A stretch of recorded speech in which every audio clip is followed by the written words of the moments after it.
We good? So much fun. Let's get ourselves a little bit oriented over here. Right? Old city of Jerusalem.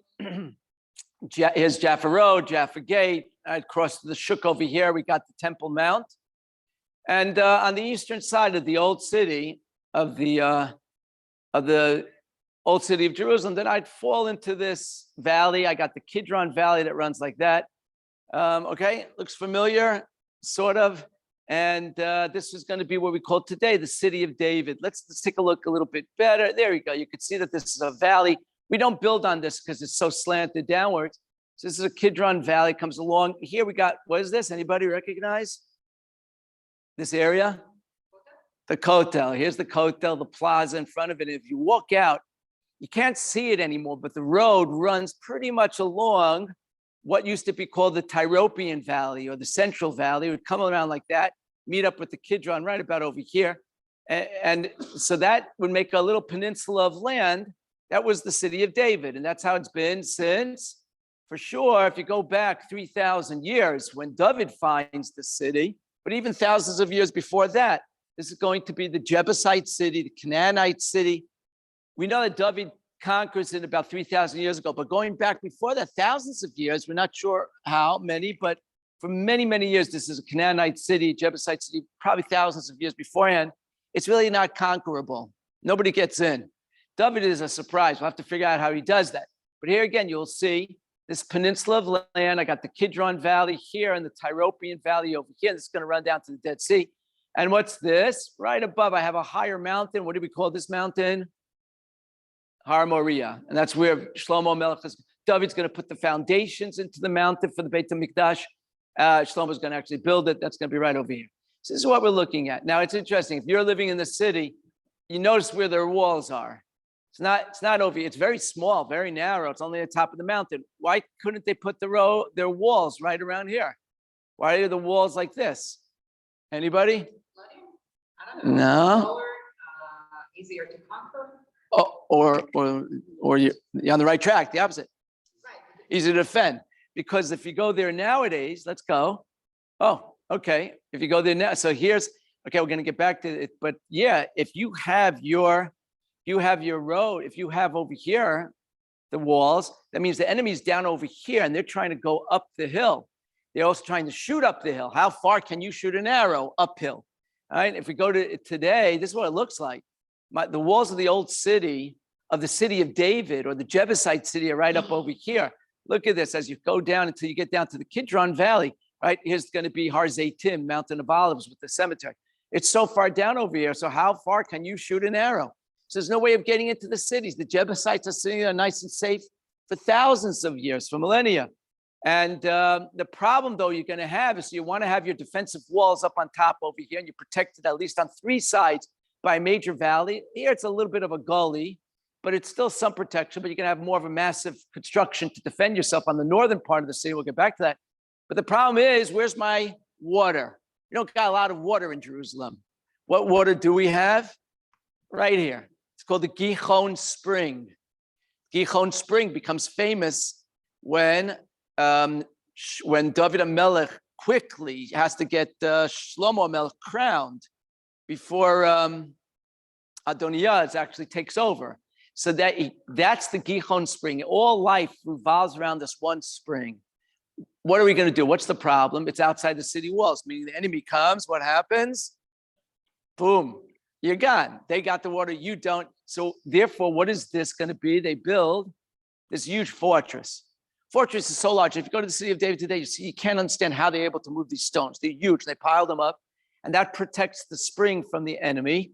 And also, the problem is, though, I got to get from inside the city walls down to the fountain. How are we going to do that? So we're going to get to this also. We're going to see that they have to start here a tunnel that goes under the ground, and it's going to go under the ground, then enter in like that. All right, and that's what we're going to see. So that's going to be part of afterwards when we talk about David HaMelech. We'll get to that sooner. But what I want to talk about right now is like this. I want to talk about the beginnings of archaeology that we find from the beginnings of Jerusalem, and then afterwards head on to how David HaMelech comes into Yerushalayim, and then we'll take a jump of about 100 years, 200 years to Chizkiyahu, and see what we got left. from 2,700 to 3,000 years ago. What we're going to see now might be even 4,800 years ago. Just amazing what's happening in Jerusalem. That's what we're going to do tonight. So, okay, if over here is where you got the only spring, the water source of the city, means everybody's coming down to this spring on a daily basis. That's where it's happening. It's all happening at the spring. Everything happens at the water, right? We're going to meet up with Rachel, huh? Wife and husbands, Rachel, Miriam. They're all coming down. Zipporah is coming down to the spring. So here we go. So this is actually what the spring looks like today, right underneath the gratings where the spring comes out of the Gihon Spring comes out of the mountain. Some of you it looks a little bit familiar. If today the water actually runs into this cave and that's the famous Chizkiyahu's tunnel. We'll get back to that. That's not for another 200 years from now. We'll talk about in 200 years. Okay. But that's this. But back in those days, the water was over here, was like filling up this whole chamber. And you could see on the side, it says Canaanite Tunnel. There's actually a hole over here, and this goes down. In other words, the water would have been flowing down here, this Canaanite Tunnel, in this direction, not in this direction. So right next to the Gihon Spring, we found something really, really strange.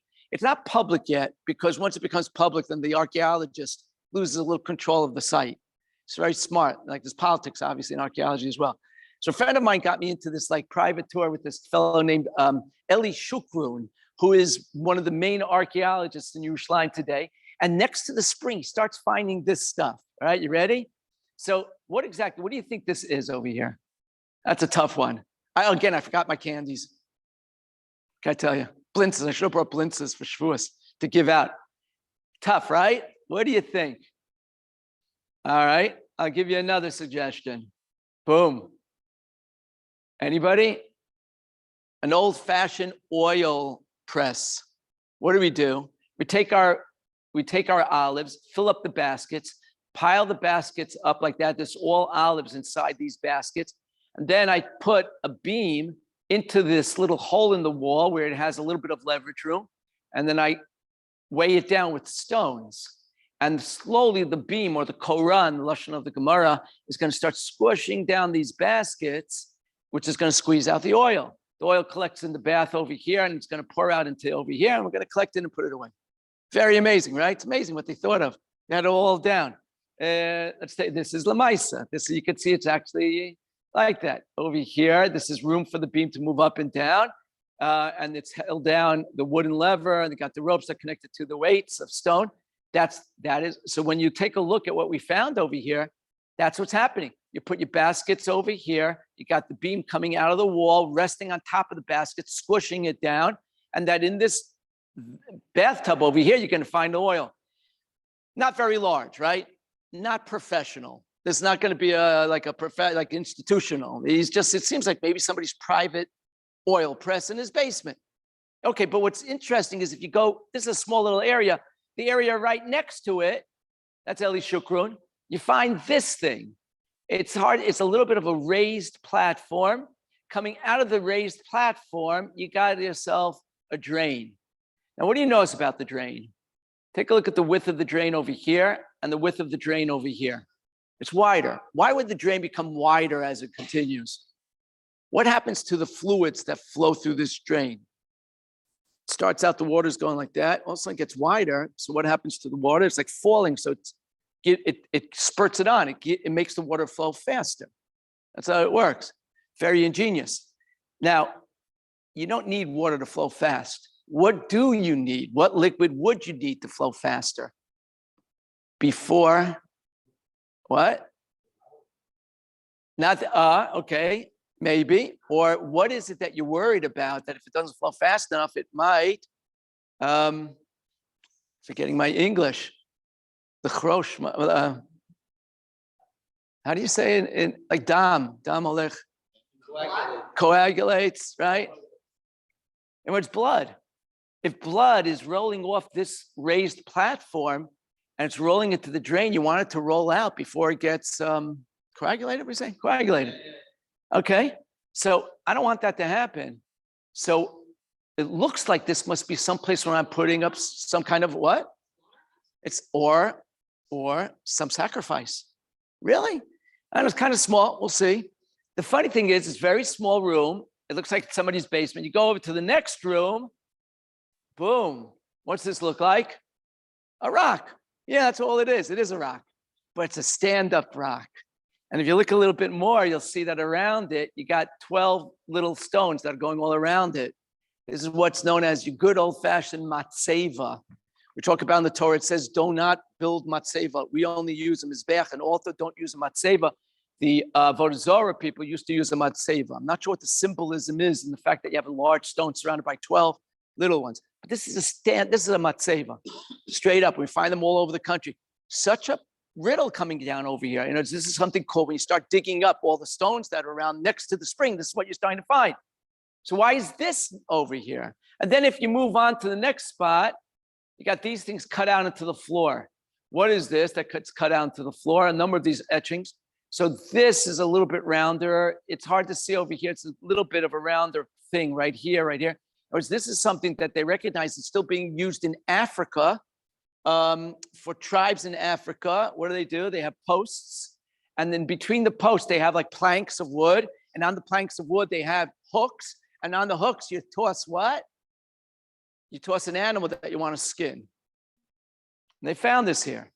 That's really wild. So why are all these things connected? So a lot of archaeologists say, what's the big deal? The guy has in his basement all kinds of things that he used for a daily routine.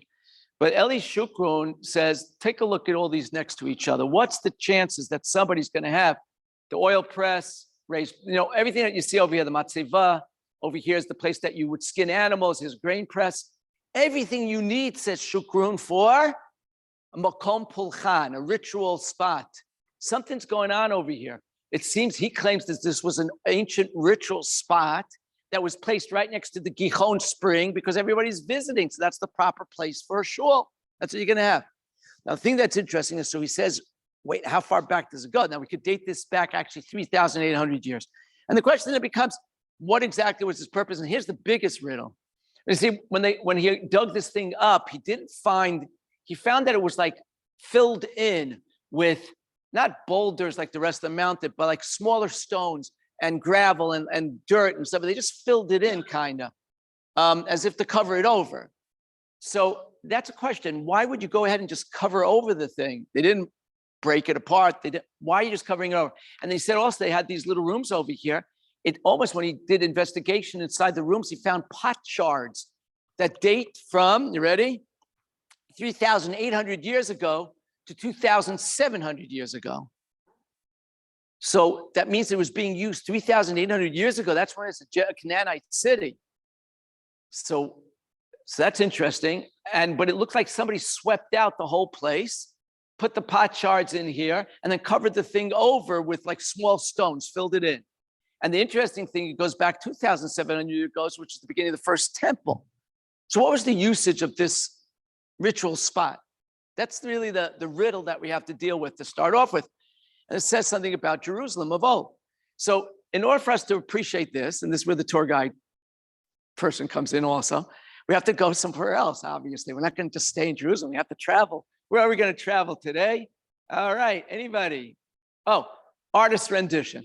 We just built it up, right? With a keen artist eye, oil press, got a sacrifice going on over there, the matzeva. Okay, you got it. Artist rendition. Oh, here's incense. Got the incense altar as well. Okay, what do we got? A little curtain over here because I guess the matzeva was closed up sometime. Okay, so let's jump over here. Where are we at now? Bird's eye view.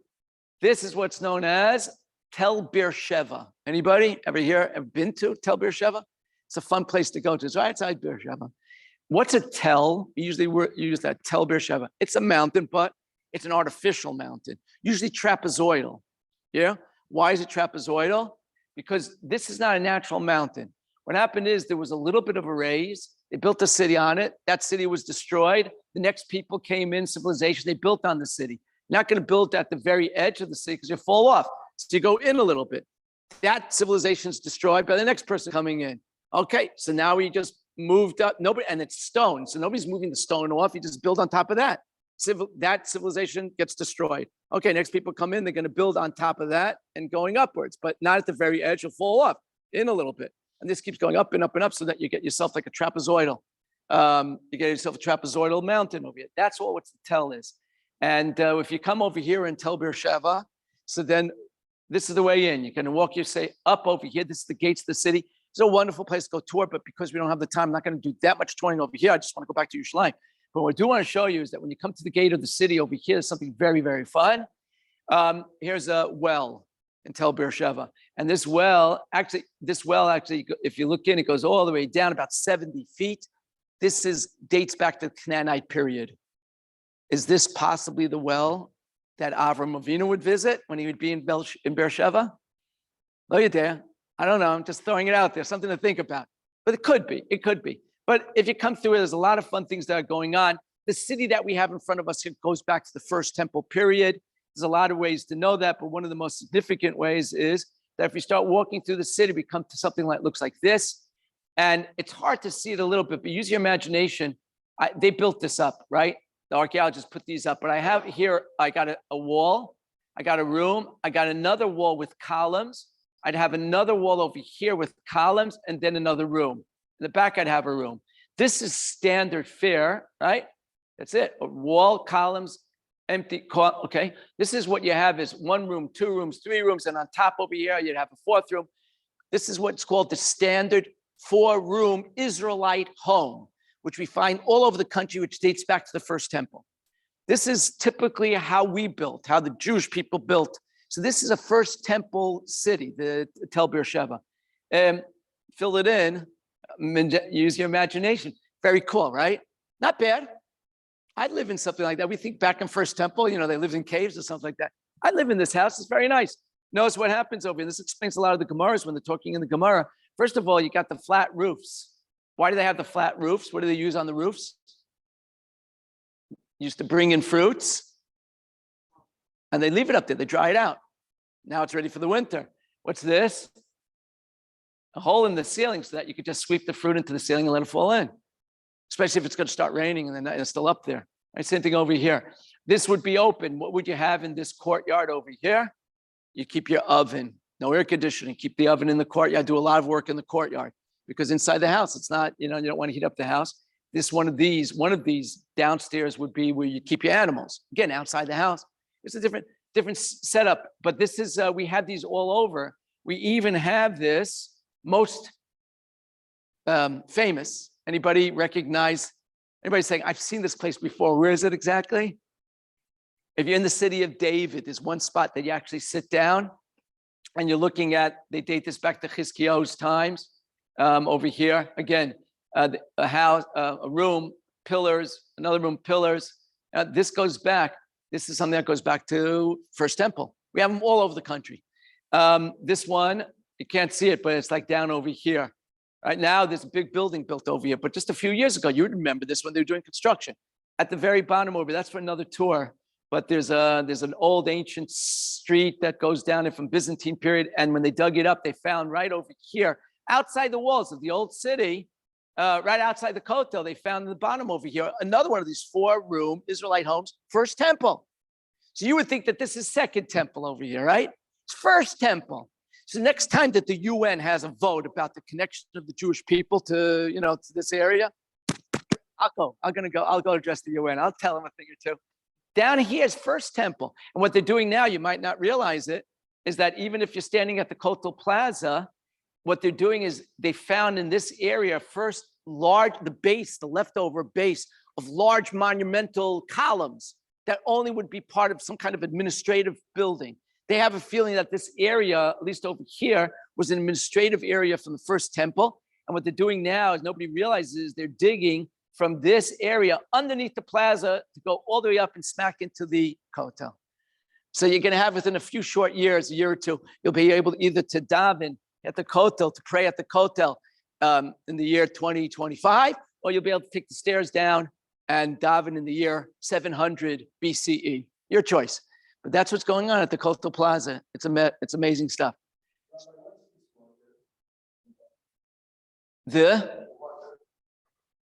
So this, this is actually just construction down here. It's not really water. It looks dark because of the shadow. But down here, they found an old ancient road, and then they took up the flooring of the Byzantine road, and most of the place they hit ground. One spot right over here, they took up the road and they started digging. They went down another 7 meters. And that's where they found that's where the old home was, old First Temple home. A lot of fun. That's not part of our tour today. It's just to know that this is First Temple and this is standard. This whole thing is a First Temple Jewish settlement.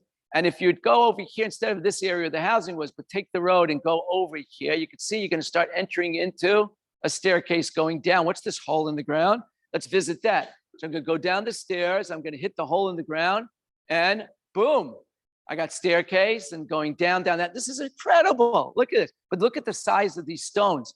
These kind of stones is First Temple or before. This is Canaanite.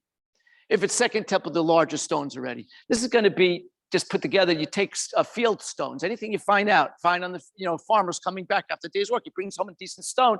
This is what they build out of. This is Canaanite. And this goes down, I forget the measurements, but you're going down a lot of feet.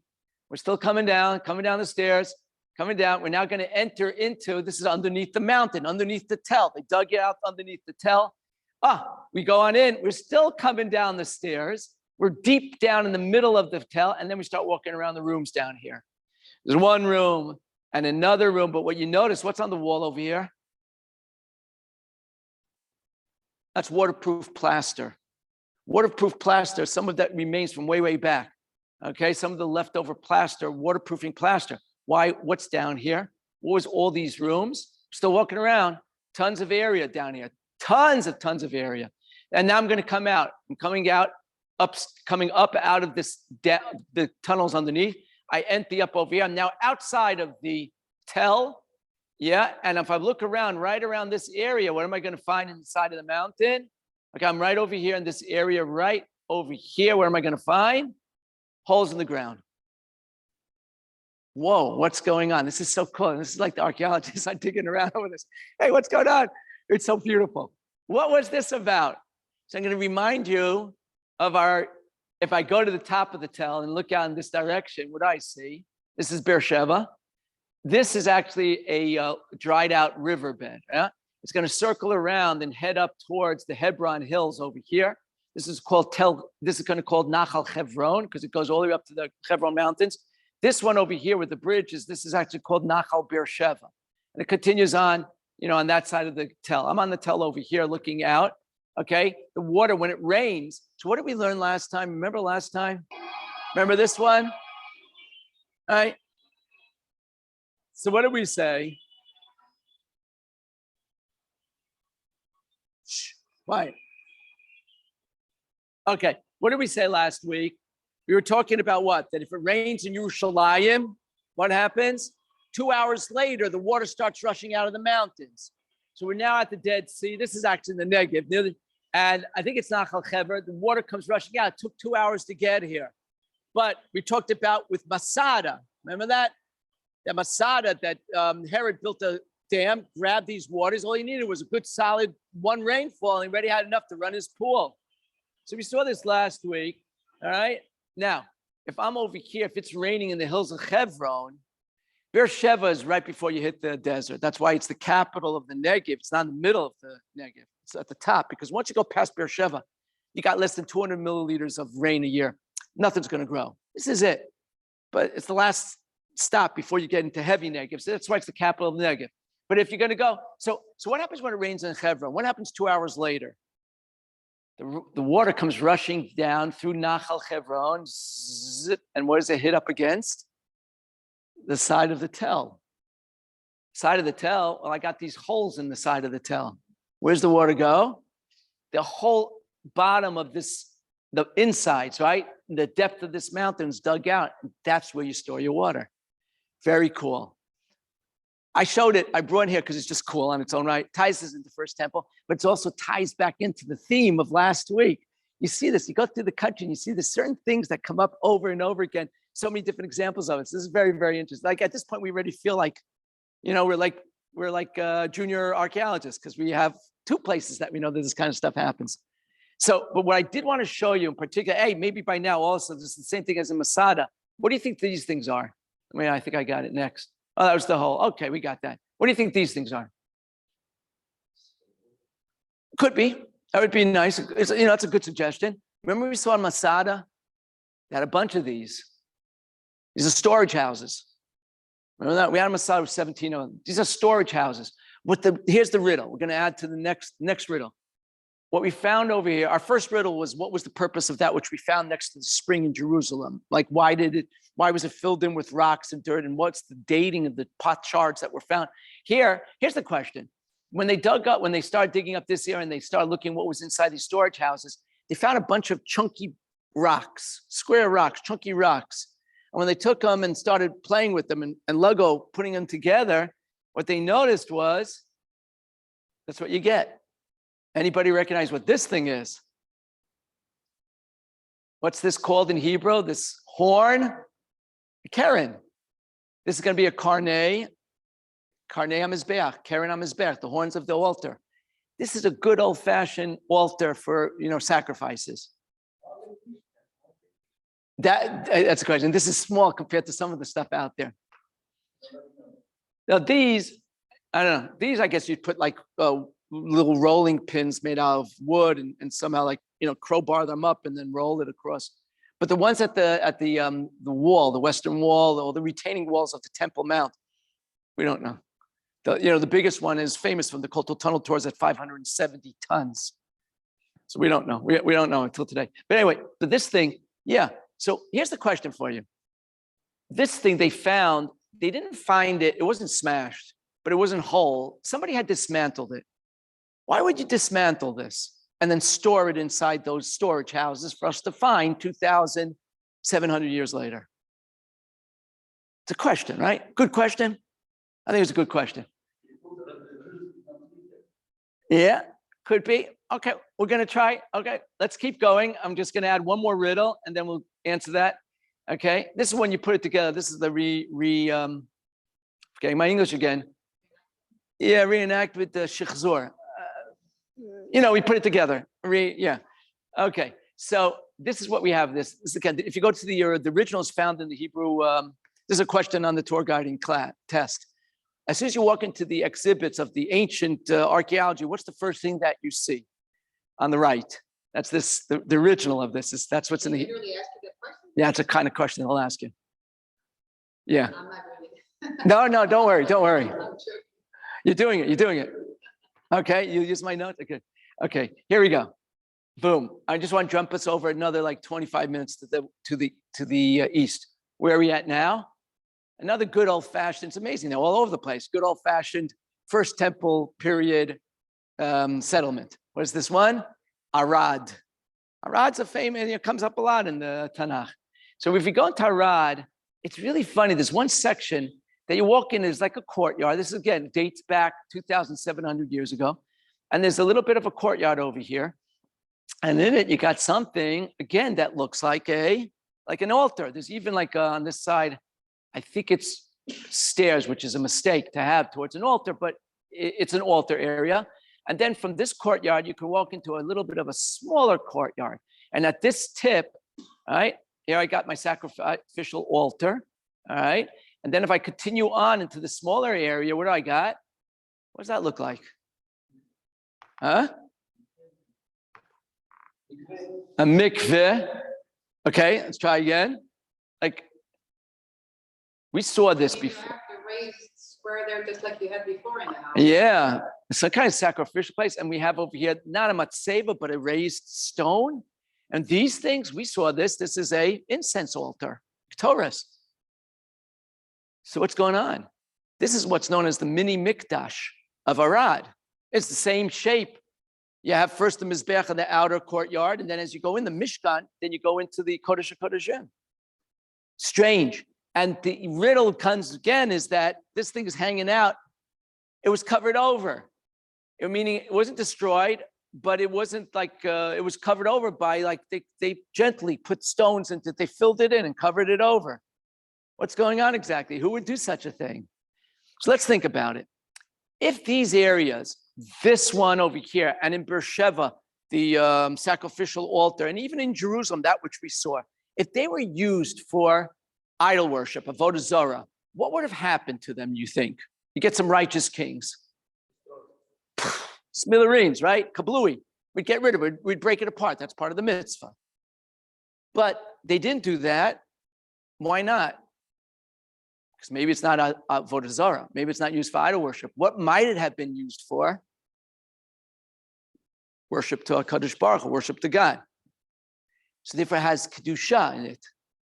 But what's the problem? You're not supposed to do it anymore. Once the Beit HaMikdash is built, you're not allowed to do these kind of things. It's known as a bama. That's the term for it, right? This is a bama. So maybe, perhaps, they don't want to break it apart as kedusha. So what do they want to do? We're going to cover it over, right? We want to make it, just cover it down, close it down. The altar in Beersheba, dismantle it and store it because they stones have kedusha to them. All right. So therefore, that is the suggestion that's pretty common amongst the archaeologists, that we're dating back First Temple, and all of these are, whoa. So what we got is, again, this would be an artist rendition of that mini mikdash, but we get to a point, and this is a period of time right at who's a righteous king throughout. You go David, you go Shlomo, then you have to skip a number of 100 years. Who's a righteous king about 700 BCE? Chizkiyahu. Yoshio comes out there, Chizkiyahu. And Chizkiyahu calls together and he does a mass tshuva. He calls everybody together. They do Pesach in Yerushalayim. And when all this was finished, the coming together in Yerushalayim, all Israel who were present went out in the towns of Judah and smashed the pillars, cut down the sacred posts, demolished the shrines and altars throughout Judah and Benjamin, throughout Ephraim. Then they returned to their homes. There's a time period where everybody goes out to get rid of the avodah zarah, and they get rid of the bamot. We know that Chizkiyahu got rid of these illegal kedusha. So wait a second, got rid of this, the bamot. So how did they get rid of it?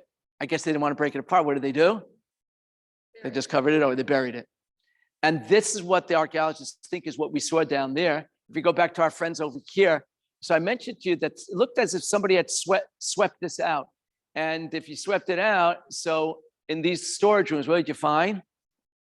They found pot shards left over, ceramics left over from when? From 2,700 years ago was the last time, the last dating. It's the pot shard that they found. The last pot shard they found to date was 2,700 years ago. Meaning what? 700 years ago, which means 700 BCE, which means Chizkiyahu. That's the one who swept out this place and then covered it in gently with all kinds of stuff. Is it possible that this is also another Chizkiyahu move to get rid? It's right outside Yerushalayim, right outside the base of Mikdash near David. But it's possible that because it was not avodah zarah, it stuck around. And Chizkiyahu finally said, "This is enough." So he gets rid of it all, covers it over, sweeps it in. That seems pretty obvious. That's very cool. What could be though, also, if you say that the first pot shards, that the earliest dating on the pot shard is what? 100 years ago. Well, who's around in 3,800 years ago? Avram Avinu. And who possibly, not Avram, but who possibly in Avram Avinu's time might have been sacrificing, not to idol worship, but to God? Huh? Could be that period. Right. Avimelech. Who Kohen? Lekel Elyon. Is it possible? And this is just fun. This is just being like, what do we say? Couch psychologists, this is couch archaeology. Is it possible though, that that which we have in there is if that goes back all the way still to, in other words, is this possible that this was sanctified as a ritual spot to God already by Avimelech? Because that's what the pot shards tell us. I don't know. And it always was to Kadosh Baruch Hu, to Kel Elyon. Avram Avinu actually in the Midrashim learned from Avimelech, who probably was Shem. I'm sorry, not Avimelech. I take that back. My mistake. Right time period, not Avimelech. Shem. Who's a Melech the Kel? Shem. Right? Malki Tzedek. Sounds like I get confused with these biblical names. Malki Tzedek is Melech Yerushalayim. He meets Avram when he comes back from the battle with Sodom. So Malki Tzedek is a Kohen Lekel Elyon. They say Malki Tzedek might have been Shem, the son of Noach. It could be the Medrash says that Avram learned how to do avodah, how to worship God from Malki Tzedek. Is that possible? What we're looking at over here? No idea. I don't know. I'm just putting it out there, but it's a lot of fun. I'm looking at the time, so we're going to have to move along pretty quickly. Is that all right? Here we go. I want to just get this in. That's the first things that we could find that ancient that goes back. But what happens then is that it stays as Jebusite city, and it's going to be like that so let's say that was 3,800 years ago. If we go back, we're going to go back now 3,000 years, and it's going to come to a period in which, all the elders of Israel come to the king, to Hebron, to King David, and King David enacted a covenant for them. It's the point that we say that King David's going to become the king over all of Israel. Just to remind ourselves, at this point, we have all the Shvatim. Shaul was the melech over all the tribes. And then at some point, though, David's made the king over Israel. The 10 tribes going up like that do not want to accept David. They're still one of the sons of, Mephibosheth, still alive, the son of Shaul. And therefore, David goes where? He goes to Hebron. Hebron is what? Why would he be in Hebron, David, for the first 7 years of his reign? Shevet Yehuda, right? That's the capital of Yehuda. So he's over there for 7 years. And after 7 years, 30 years old was David when he became king, and 40 years did he reign.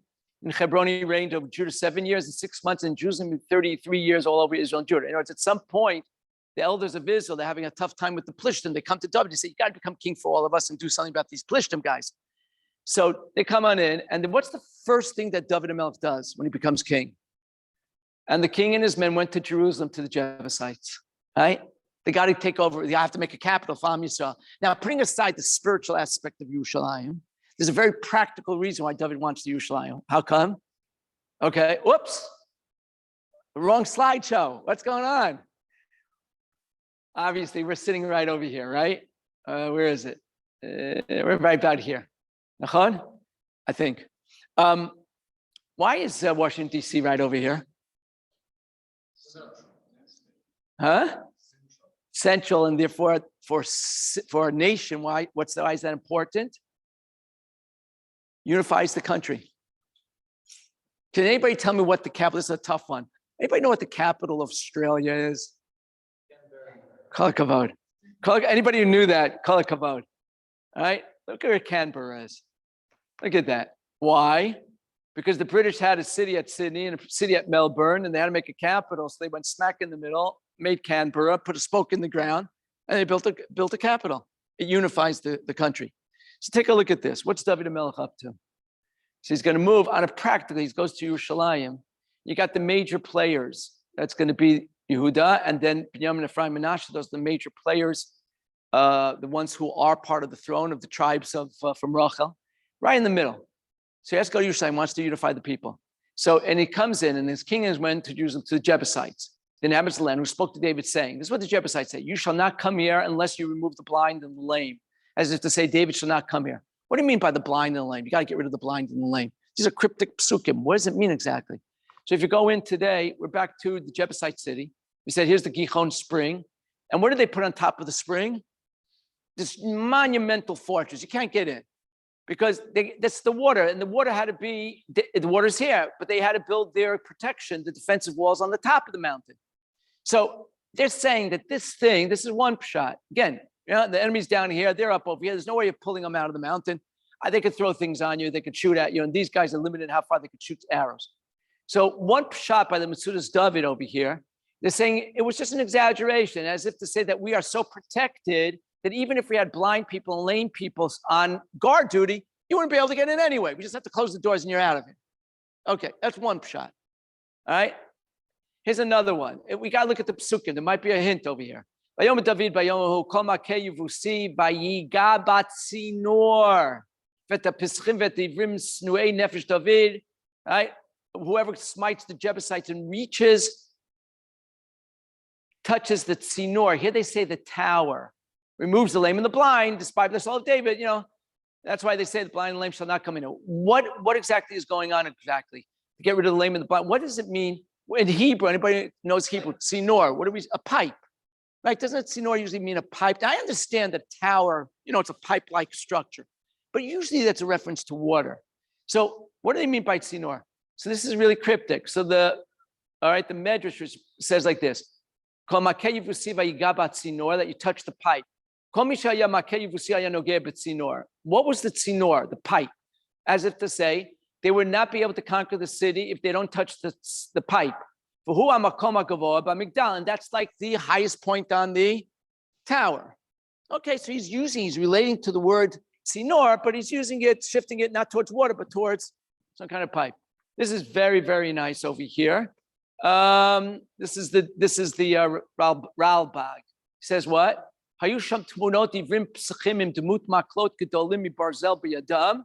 That there were structures, like old structures that they made out of that had metal sticks, and they were swinging in the defense of the city. And Amayim, so he's over in Senor, and the water went through the pipe. So he's relating to the fact that a pipe usually means water. And would constantly, the flow of the water was constantly moving these big metal, I guess, swords or something back and forth. There's no way of getting in. Interesting, right? That's a very interesting approach. But at least he's relating to the fact that David says, Vayigabat Senor, and that has water going through it. So what possibly could go on? And here's where we come in again, that we understand the way things used to function. Back at the time of the Jebusites, what would happen is that being that the water was right over here, what they did is that, how did you get to the water? The people in the city had to go into a tunnel behind the walls, go underground, not to be seen by the enemy, and get to the water. Now, there also was a little bit of a hole on the side over here, not here, but there's a hole that the water also came through and at some point entered into the valley so that they could grow crops. Now, if you take a look, in other words, here we are in the top of the city. And look, they dug out into the mountain itself, and we're heading downwards, underground, towards underneath the walls, heading down towards the source of the water. And we continue to walk down. This is all burrowed out thousands of years ago, Jebusite, Canaanite period, going down, down, down till we get towards the water. We're at the water. Now, in those days, the water would have filled up this whole area and run this way, down through the valley. This is where the water used to run. This is dried out now, but this is where the water used to run. And if you look at, and imagine that this is completely covered over. The people used to walk under the city walls, under the ground, so they'd be in safety. They'd get down here, but the water was running down along parallel with the bottom of the valley. Now, and here's the moderns, and there would be places you didn't know where the water was like, but there were places that you had windows that the water would rush out and would irrigate the valley. Modern shot. Is it possible? Vayigabat Senor is it possible? Who does this? It's David's nephew, Yoav ben Surya. Such a valiant warrior. Is it possible that he somehow snuck into the water system? Vayigabat Senor, on the water piping that's going through here, and that somehow he was able to fight against the flooding, the water that's rushing, make himself get all the way back here. He's inside the fortress, and from the inside overpower the guards and open up the doors for David and Melech.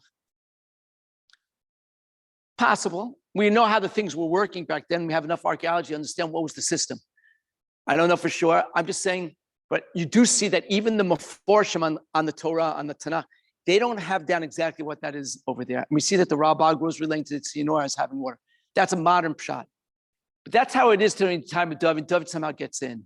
That's about 3,000 years ago, about 1,000 BCE.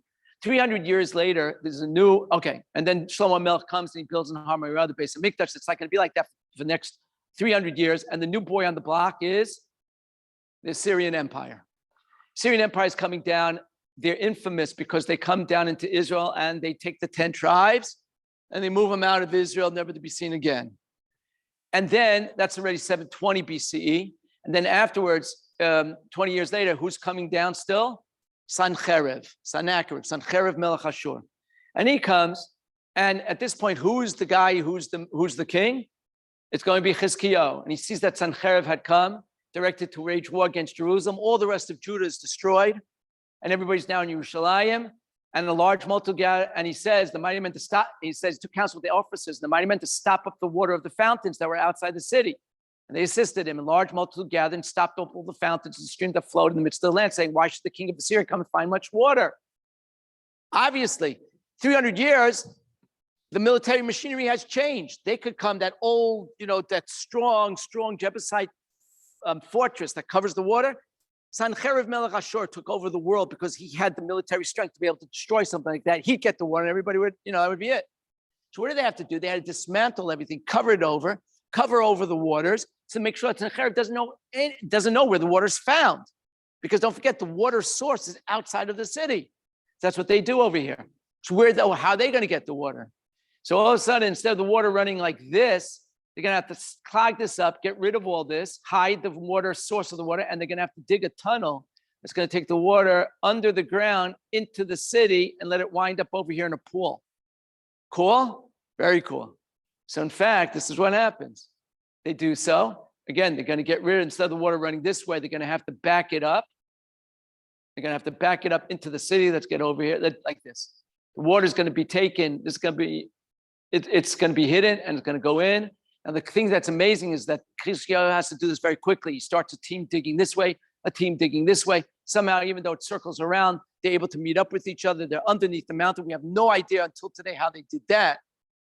But that's the story of, we're going down the hill again, right? And we get to the source of the water that's underneath the grading. And that now, instead of the water filling up and running this way to the valley, the water is going to fill up and the tunnel continues that way. And it's going to take the water back into the city. This is the fun thing. It's a 25-minute, everyone who goes to Ir David goes to the water tunnels, Chizkiyahu water tunnels. It's a lot of fun. It takes about 25 minutes to walk. It's a half a kilometer. And you finally get out. And what else does Yirmiyahu do? Keeping an eye on the clock. What else does Chizkiyahu do? He says, also the houses of Jerusalem you counted and you demolished the houses to fortify the wall. What's that talking about? Anybody? Look familiar? It's right in the middle of the Jewish quarter in the old city of Jerusalem. This thing, they were digging down. I'll tell you the story next week about Nachman Avigad, but he comes down, he keeps hitting the top of this mount, of this wall, and it's very broad. 1968, 69. He realizes that this is called the broad wall. What kind of a wall? What's this about? It's very broad, and it also went up. It was like 8 meters taller than it is over here.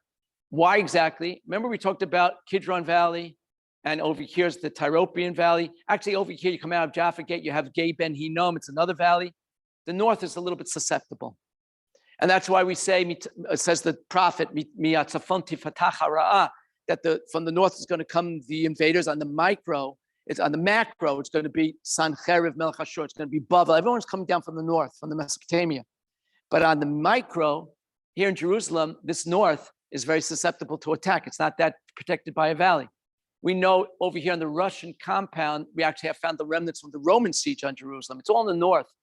So what Chizkiyahu has to do is he's got to go ahead and he's got to protect the north. So he builds an extra wall right around over here.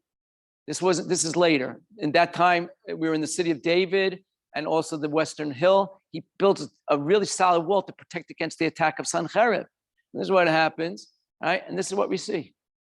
That's what the broad wall is about. And if you look, what's that in the corner over here? Zero in on it. What's that look like to you? Is that the corner of a house? Is that the remnants underneath this broad wall? Is that the remnants of a house? Right? Is this what we're talking about in the pasuk when it says that, and you covered over the walls, the houses of the city to build the wall? Here we have the archaeological finds of what took place in Chizkiyahu Melech 2,700 years ago. Incredible. Okay, 1 minute because we have to daven mincha. Sancheriv, as we know, comes. He takes siege on the city. It fails. God sends a plague. He runs back to Nineveh. He has recorded his history. This is called Sennacherib's prism. He records over there that he is how he destroys all of Judah, which is true. As for Chizkiyahu, Sancherib boasts, I made a prisoner in Jerusalem, his royal residence like a bird in a cage. Yes, that is true, except for the fact that he doesn't include that with who's over there at that point with Chizkiyahu? Yeshayahu comes and says, God says, I will protect the city to save it for my sake and for the sake of my servant David. It came to pass on that night that the angel of the Lord went out and slew 185,000 in the camp of Assyria, as depicted in the famous Rubens art of the Malachim coming down and killing out all of the hosts of Sancheriv. Same thing, I forget who this is. I'm blanking. It's a French guy. Thank you very much. Gustave, what? Doré. Thank you. And that's what happens. Finish up with a little bit of Zeh. We have to have a little bit of inspiration. We talked about 1 valley, 2 valleys, 3 valleys. If you put that together, so I got Hinnom Valley, Central Tyropian Valley, and the Kidron Valley. The cute thing that we like to say is, put them together, what do you got? The Shin. We like to say Shakai, that God protects Jerusalem on 3 sides. He said, I'll take care of you. Just take care of one side, meaning just be good. Do what you're supposed to be, Shomer Torah Mitzvahs. And then this side will also be protected. And Baruch Hashem, we got to do ours, and we see that we're coming back. And Be'ezrat Hashem, we should all be zocha that Lashana Hazot B'Yerushalayim, Yer Kodesh. Okay, thank you very much. So next week, that's why I say last week, I'm going to be back in Eretz Yisrael next year for you. You guys will go and have a cup of coffee, and we'll talk. We'll walk around, I'll tour around, stop. But if you have friends who want to come, need a tour guide, so that I have my cards also. And next week we won't be meeting, but it will be the week afterwards and the week after that. 2 more weeks we have. And Be'ezrat Hashem will try to. So much knowledge. Woo! So much fun.